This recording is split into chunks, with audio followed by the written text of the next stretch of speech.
میرا یہ سوال ہے کہ ابلیس ایک بندہ تھا یا فرشتہ؟ ایک بندہ تھا یا فرشتہ؟ نہ وہ بندہ تھا نہ وہ فرشتہ تھا۔ آج کل ابلیس سے بڑے سوال اٹھ رہے ہیں لوگوں کو ہیں۔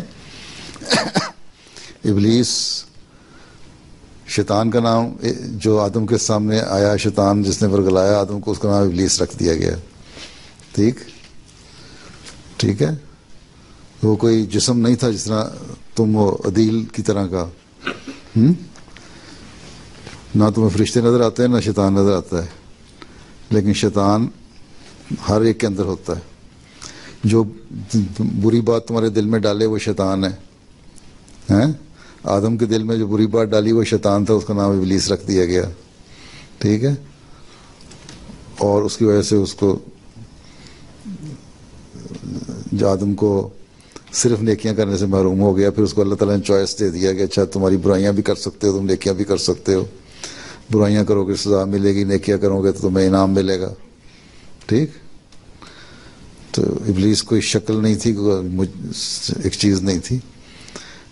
شیطان کا نام جو آدم کے مقابلے پہ آیا، اس کا نام ابلیس رکھ دیا گیا۔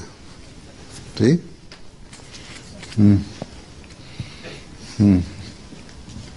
اللہ تعالیٰ نے شیطان کیوں بنائے؟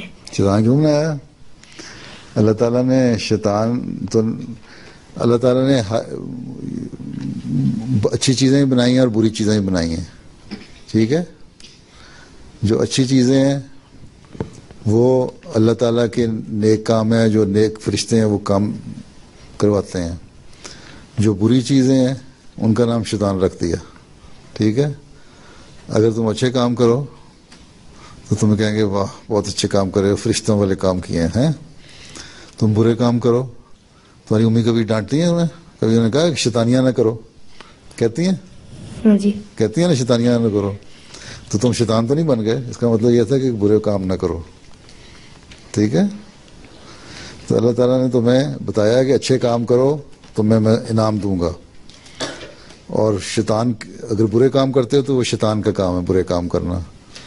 ٹھیک ہے، اور اللہ تعالیٰ نے تمہیں آزادی دے دی کہ اچھے کام کرنے کی بھی برے کام کرنے کی بھی۔ انسان بنایا، اس لیے کسی نے کہا ہے کہ انسان جو ہے فرشتوں سے بڑا ہوتا ہے اگر صحیح انسان ہو، کیونکہ اس کے اوپر چوائس بھی ہے برے کام کرنے کا اور اچھے کام کرنے کا، لیکن اس کے باوجود وہ اچھے کام کرے تو صحیح انسان بنتا ہے۔